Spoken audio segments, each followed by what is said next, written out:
The following is brought to you by Total Seal Piston Rings, the leader in ring seal technology. TotalSeal.com. Welcome back to another edition of Hidden Horsepower presented by Total Seal. I'm Joe Castello, and we have got another great episode. All you podcast listeners out there, I want to thank you very much for subscribing and all of the things associated, writing a review, rating, those of you who did so on Apple Podcasts. That really helps in sharing the show and allowing more people to find the show, not to mention the Facebook group and the Facebook page and all the social media. It has been tremendous to see all the interaction that is going on there. And speaking of interaction, Lake Speed Jr. back for another episode. Lake, how are you? I am fantastic, Joe. Thanks for having me back on. I know it's between Keith and myself. We kind of bounce back and forth, but we had to arm wrestle for it because we really enjoy doing this. Well, exactly. And on this episode, we're going to kick it back to the Engine Performance Expo. We had one of these a little bit earlier. There were so many great presenters and audio, but some of it was perfect for hidden horsepower. And on this particular show, Doug Yates, I think he knows a little something about building horsepower engines, and I know he blew my mind in like how rapidly things can get done nowadays with the proper machining. Yeah, Doug, when he was speaking, at the Engine Performance Expo, it was one of those moments where it's like, wait, we've got to get this interview, move it over as an episode of Hidden Horsepower. And, of course, the guys there at the Engine Performance Expo were great. They said, yeah, we'd love to do that. You can, take some of these clips, like Warren Johnson, who was one of the previous ones we've done like this, and Doug and some others. Let's do that. So, because, he's Doug Yates. I mean, we all know his dad, Robert Yates, was an absolute legend. The man, as we've learned, was the guy that built the very first small block Chevrolet. Right. So there was all these things, not to throw too many spoilers out there, but it's like, wait, this guy was the legends of legends. And Doug grew up around that. And then Doug's brought in the new school modern technology, blending it with that old school, wily, figured out how to make things happen, get the edge. But Doug's doing it with modern tools and engineering, so he's a force to be reckoned with. I remember, when Mark Cronquist was on, what did he say? Anytime he can beat Doug Yates is a good day. So I think that's all we got to say, right? Yes. This is the guy that the other guys shoot for. Well, the best of the best idea. Like, think about other arenas, right? Whether it be, football or whether it be whatever it is. Like, whenever you get together the best of the best of the best, the absolute pinnacle, that's what we're talking about with Doug Yates. And I'll let you know a little secret behind the scenes, everybody. He reached out to me afterwards and said, like, hey, good job with the interview. And I was like, yeah, that's super cool. I was excited. Not, I don't get that kind of pressure when Lake is on with me, but Doug Yates, I was feeling it. And we had a great time. The audio was awesome, and we're gonna kick it back out there. But I want everybody to know the reason we're doing this is because Engine Performance Expo has a YouTube channel. We would love for you guys to subscribe and check out the rollout of all the different content. And it's the kind of thing that is there as a resource for people who are like, what did they say? What was that? What do I need to do? What was the situation there? You can always go to YouTube and check it out. Exactly. That's the cool thing about the Engine Performance Expo, is that it's not this effervescent event that happens in one moment of time and then it's gone. By recording it and then moving the content to the YouTube channel, now all of this content is available to everyone on demand, in perpetuum. So that's what we're hoping to be able to get out of this, is be able to create a great tech resource so that everybody can elevate their game and build better engines that make more power, that run cooler and live longer. That's the goal, right? Bigger, faster, stronger. That's what we're trying to do here. And so the Engine Performance Expo, big part of it. And of course, guys like Doug, they're the ones who are showing us the way, giving us that insight, that inspiration to go bigger, faster, stronger with your engine builds. All right, without further ado, let's kick it back to the inaugural Engine Performance Expo and our interview with Doug Yates. I'm super excited about this next bit. I am here because I get to spend a lot of time out there on the National Hot Rod Association tour watching guys burn nitro, but I have always had a passion for NASCAR, and how can you not? And so now we get a chance to connect with one of the greats of all time, certainly, Doug Yates from Roush Yates Racing Engines, and we are going to get to dive in. Doug, first of all, thank you so much for joining us here at the Engine Performance Expo. Yeah, Joe, thanks for having me on today. This is awesome. I've been watching a little bit of the videos and things you guys are doing, and this is fantastic. So thanks for having me on the Engine Expo today, and looking forward to catching up and hanging out with you for a little bit. Well, you know, and what we're doing is we're learning so much, but every once in a while, like the people, the parts and the pieces are a big part of it, but the people are what really make it go, and that's where your experience is just tremendous. The arc of your career, the things you've seen, obviously your dad. I'm just super excited to speak with you today. So let's start off with, you know, coming up in a racing family. Like, you didn't have a choice. Well, I didn't have a choice but to go to work, that's for sure, because, you know, my dad was the son of a Baptist preacher here in Charlotte. He loved hot rodding, working on engines, taking the engine out of his car and changing the cam and fixing it up. And that led to a career and start in NASCAR. It really started at Holman & Moody in 1970, a Ford factory-backed team here in Charlotte. They had about 300 employees that built all the engines and all the cars for Ford Motor Company. And that gave my dad an opportunity to learn about engines. He was pretty good with math and science, and so he started there and really started his engine building career and took it from there.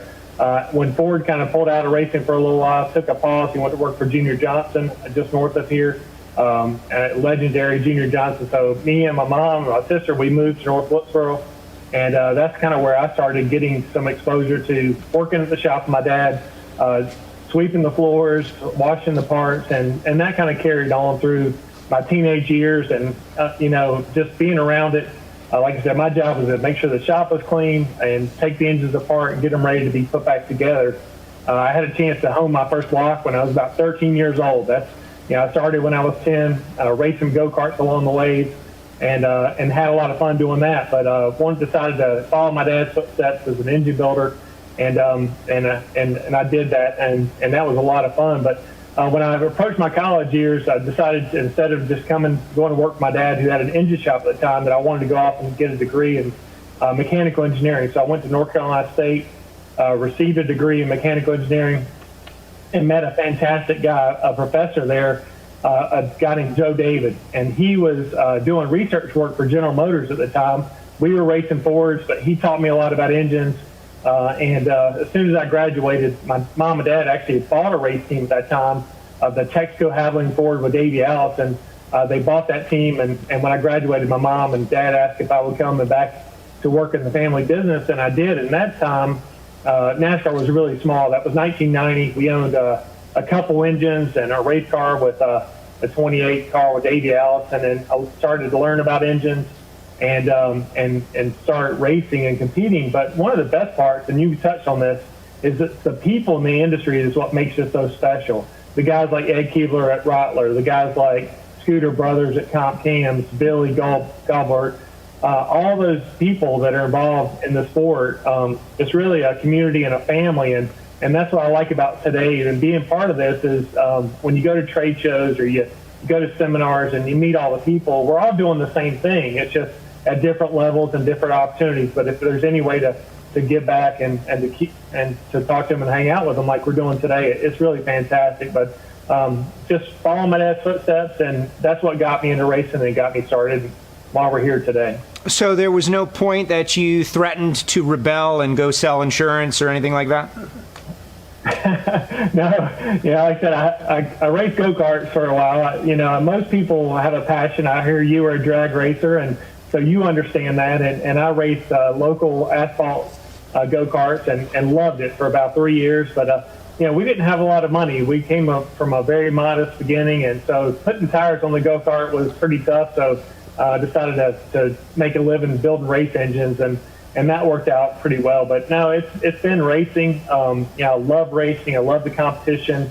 Love NASCAR. It's been a great opportunity for the Yates family, my dad and myself, and and my family, hopefully into the future. But no, it's been all racing all the time, and I've been blessed that way, and really fortunate. So let's expand a little bit on the transition of technology, like what you just described with your career. I think we're seeing that it's necessary. Instead of just rolling up your sleeves and going to work on an engine and pulling some parts off and figuring it out, you went and got a degree. You became a mechanical engineer. We're seeing through these engines and machinery, like that's the way it has to be. There's technology is involved. You need to know how to use the technology if you're going to evolve the product that's under the hood of these race cars. That's what you've done. And now to be involved at the highest level, you have to do that. Yeah, absolutely. I mean, when I first started, like I said, I graduated. We owned 3 engines. We owned 1 manifold, 1 distributor, and 1 carburetor. So that's where we started. But our engines were so good back then. My dad and his team, and we developed a cylinder head that ended up being it's a C3 Ford head, but people call it the Yates head. And basically what happened at that time, NASCAR engines were highly modified. And NASCAR said, wait a minute, there's too many different Ford heads. You guys pick one. And they picked my dad and our heads, and we gave that to all the Ford teams. Now, we didn't want to give it because we had about a 50 horsepower advantage at the time. Wow. But they said, all right, let's take your head, Robert. Let's work with you, and you guys will basically be the distributor. So at that time, it took about 3 months to make a set of cylinder heads, very highly modified. Take them off, weld them up, heat treat them, put the guys in where you want them, change the chamber, a spark plug position, everything, about 3 months. So we decided there's no way we can make all these cylinder heads for everybody. So my dad went out and bought his first CNC machine, a Moore CK MB40, and started doing the chambers and the port entrances. And that led to 5-axis machining. And today we can produce a set of cylinder heads after they're cubed, which we do here in-house. We take them from casting all the way up. We can have a set of heads in 6 hours.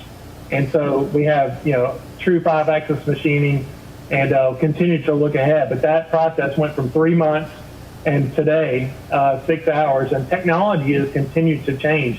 When I started, we had 1 Superflow dyno, 1 dyno.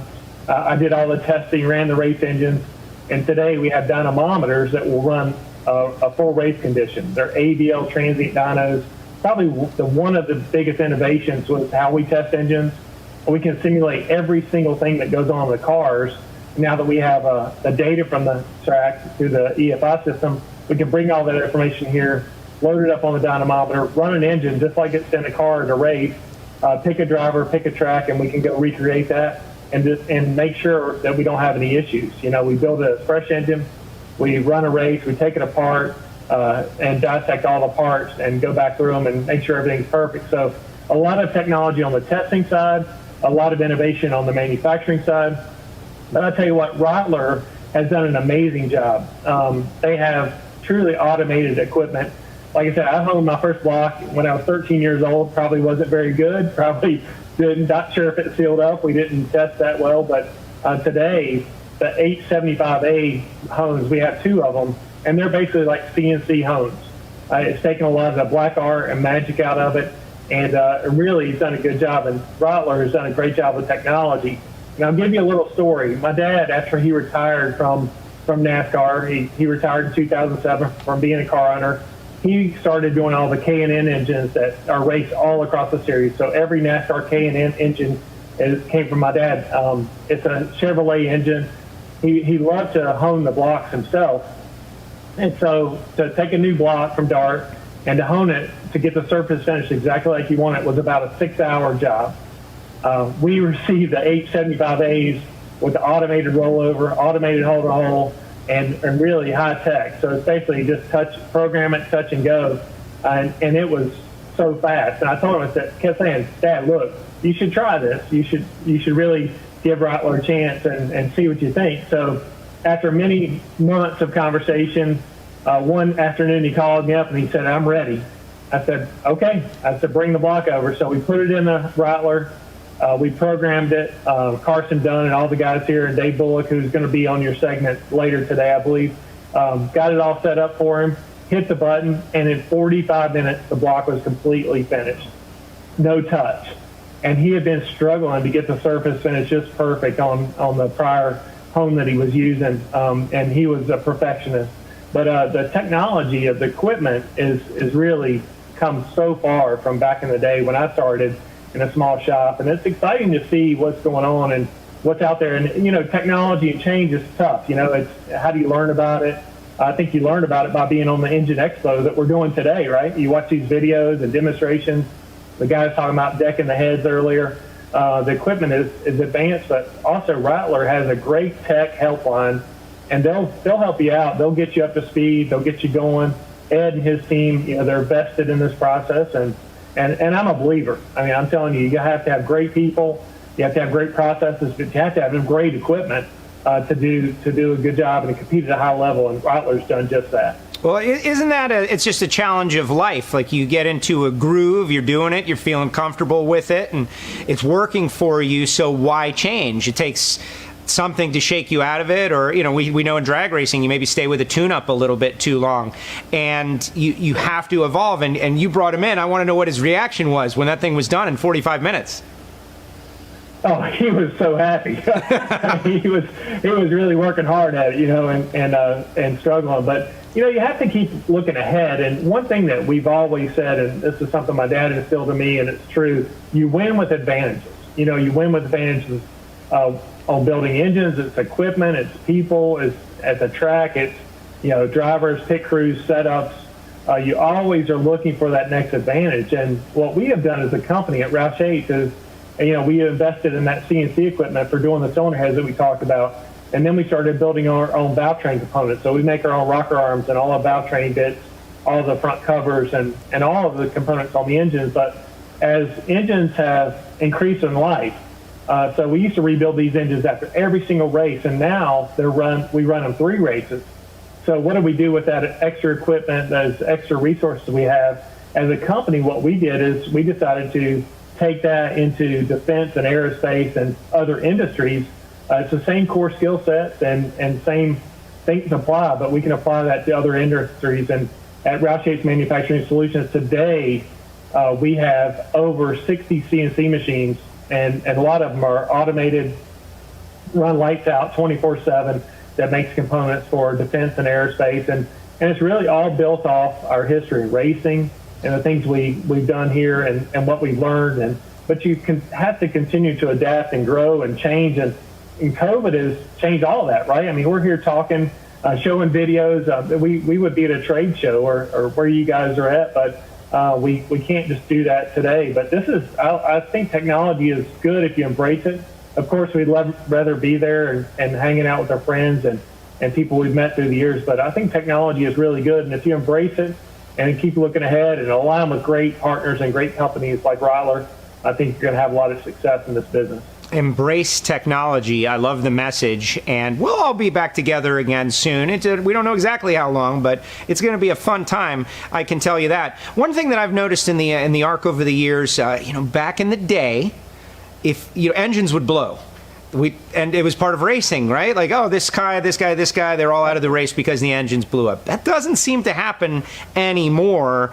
I want to know your thoughts. Is it simply the technology that goes into it? Is it the consequences? Like, races are so important now that it's just unacceptable to lose an engine. It's almost not part of racing. You don't hear it anymore. Yeah, you're right, Joe. I mean, back in the day, like I said, when I graduated from college, we had about 6 people in the engine shop, and we would work with Scooter and Billy at Comp Cams, and they would send us a cam. If it made more power, we'd put it in the engine, go to the track, and we may have a failure. We didn't fully test it. Today, we have a R&D team of 40 engineers that just work on continually developing these engines. No different from our competitors, but we have so many talented people, but also we have everything that we need here to test those configurations. We have the Spintrons that came through many years ago. A valve train test rig was unheard of. Our first valve train test rig was a cam braking machine. We had a Pinto engine on the front with a drive shaft, and put the cam in, break the cam in because it was a flat tappet cam at the time, and then we would run it up in the RPM and listen for valve flow. That's how we knew if the valve train was unstable. If you could hear it audibly go out of control, you knew that you had a problem. So today we have, lasers that tell you the exact valve motion for every single cylinder in the engine. We take dynamic valve measurements on a firing engine. in that ADL test cell. So I think the resources, the knowledge base, everybody in the industry has obviously gotten smarter over the years. And yes, engine failure used to be part of the race. I mean, some races you would only have 10 cars finished or a couple cars on the lead lap. And today, knock on wood, as an engine builder, you don't like to talk about that very much, but most of these things have been tested, and the suppliers have gotten better, and the technology has gotten better. But it was an element back in the day, and today it's not. And it's what we do today is we really push the limits of the engine more than anybody would ever imagine. The operating temperatures of these engines today, with a pressurized cooling system, we run up to 300-degree water temperature continuous in a race, and oil temperature, oil in at 320 degrees, and very thin oils as well. So there's a lot of technology and coatings and the other things that we develop to get advantages. So the reason why we run them hot, if you're wondering out there, is so you can put more tape on the front of the cars, and there's an aerodynamic benefit of increased downforce and reduced drag, and there's a lot of lap time in being able to run the engines hotter. So that's something that we've been working on. Of course, the engine, it used to be just make the most power you can. When I graduated college, these engines made about 650 horsepower. Very quickly, they went to 700 horsepower. And before NASCAR decided to slow them down and put taper spacers on them, unrestricted, naturally aspirated, we could make about 925 horsepower.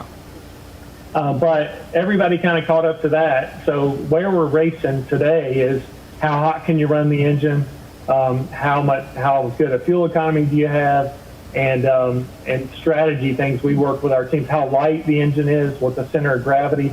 So we do a lot of design, a lot of different materials that we didn't do before or used before. So those days of just racing a dyno, which I love that time. I love just making more power and just racing, making the engine better.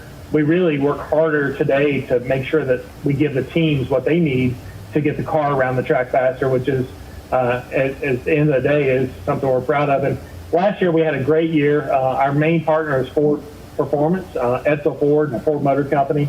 And we love working with those guys. But between Stuart Haas, Team Penske, Roush Fenway Racing, Front Row Motorsports, we won 18 Cup races last year and 15 Xfinity races and the Xfinity Championship with Austin Cindric. And every year's a new year, and we haven't started racing yet, so we can still celebrate last year. But we had a great year, and it's due to a lot of great people and great partners like Rottler. Well, you guys did a great job on the NASCAR side of the world, just getting to the races. Like, everybody's life was disrupted, and as much as people were home, you guys were...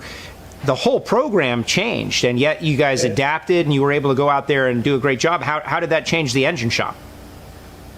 Yeah, it was a very trying moment for the world, right? I mean, everybody encountered it in a different way, but kind of leading our company and thinking about all 175 employees and their families, and can we work? Is it safe to work? All those things that you kind of went through that process on the front end of it. That was changing hour by hour and then week by week. And, we were getting ready to go to Atlanta to race, and they called and said, hey, we can't put the race on. It's too, we're too rampant right now. So they shut down in Atlanta and didn't restart for 9 more weeks. So what we did is use it as an opportunity to try to create better engines. And we went to work on development and worked on our manufacturing capabilities, and really just use that time to try to get better and be proactive about it. And when we restarted at Darlington in May, we were fortunate to win that race with Kevin Harvick, Kevin's 50th Cup win, which is something I'm really proud of, and then went on to have a great season afterwards. But it was a trying moment. It's something that nobody planned for. It's a 100-year event, today, and it's been a trying year, but with a great team and here at Robert Yates and the support of Ford Motor Company, we got through it, and we're looking forward to getting started racing again here in about a month or so. Very exciting. Looking forward to it. But we cannot let you out of here without hearing a young Doug running around in the 1980s NASCAR story. I know you have many, many, many. So just go to the well. Maybe Earnhardt's involved. Maybe your dad, something like. I'm sure you have a couple of real go-to ones. Entertain us, Doug. Well, one of my lots of great moments growing up with my dad, watching his success with Bobby Allison. Bobby and my dad won the championship with Dygard in 1983. That was a very special moment for him and our family. But one of the things I'm really proud of is, and I want to let everybody know, this is something really, really cool, is that my dad built Richard Petty's 200th win engine. Richard won his 200th race at Daytona, 4th of July, 1984. The President, Ronald Reagan, flew in on Air Force One, and Richard won that race. And what was cool about that is, like I said, we came from really modest, humble beginnings. The car owner of that car, after the race, my dad, there's a really cool picture of my dad, Bobby Allison, Richard Petty, Ronald Reagan, having a lunch, and they had Kentucky Fried Chicken and all that stuff, and did that. But after the race, we were like normal. We were getting ready to drive home, and the guy who owned the car, he said, "Hey, I'm going to give you the keys to my suite here at the nicest hotel in town." So we felt like we were pretty big stuff when we got to stay in that suite and celebrate that win. And years later, when my dad was inducted he finally made it into the NASCAR Hall of Fame. He was struggling with liver cancer at the time, and he found out he was in, and it was such a special moment. Richard Petty was there, and everybody knows Richard with a big cowboy hat. So Richard took his hat off, put it on my dad, and my dad got some pictures of Richard Petty and hanging out. And so that was kind of a crowning achievement to a guy who was grew up, chased his passion, like I said, son of a Baptist preacher, worked hard, and he said hard work and just good work ethic. He never wanted to be a car owner. He just wanted to do a great job. And I think for everybody's out there listening that's at a machine shop right now or has big ambitions to do something, chase your dreams, work hard, be great at something, and just focus on, be really, really good, be the best at what you do, and you'll go a long ways. And this is a great industry. I'm really proud to be part of the performance racing industry, and proud to be here with you today, Joe, and proud to be partners with Rottler, and just chase your dreams. And I'm just a kid who grew up next to his dad, and the NASCAR took off, and here we are today, and we're trying to carry it on for future generations.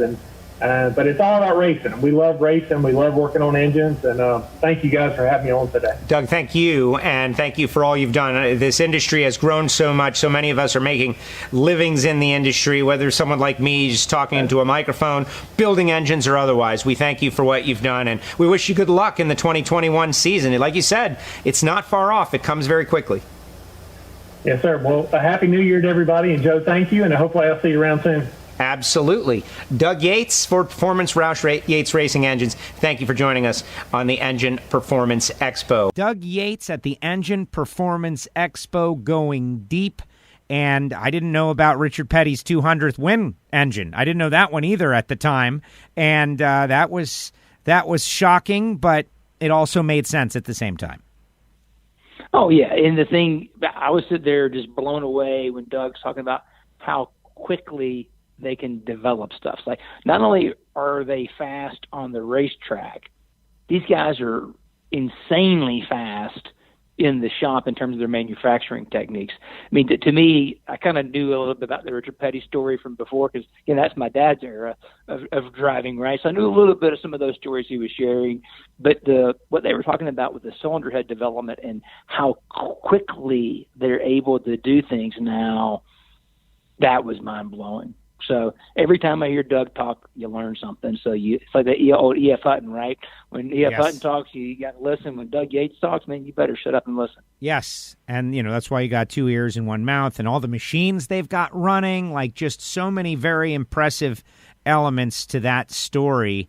And exactly, to be able to just listen and learn, it was great. And that's what the Engine Performance Expo is all about. That's what Hidden Horsepower is all about. So we invite everybody, if this is your first episode, subscribe, Apple Podcast, SoundCloud, Spotify, wherever you get your podcast, you can pretty much get Hidden Horsepower, and it is great. But also Engine Performance Expo on YouTube and all of our social media. The Hidden Horsepower group is going like gangbusters. There's a page. We did a live show not long ago. There's a community growing is what's happening. Exactly. There's a community. It really is.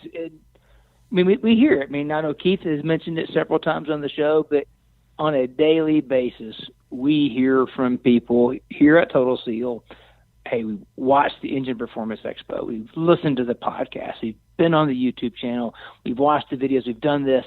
And they're like, this really helps. I mean, I was talking to a guy the other day, and he's like, man, this is exactly what I needed to know. It answers all the questions.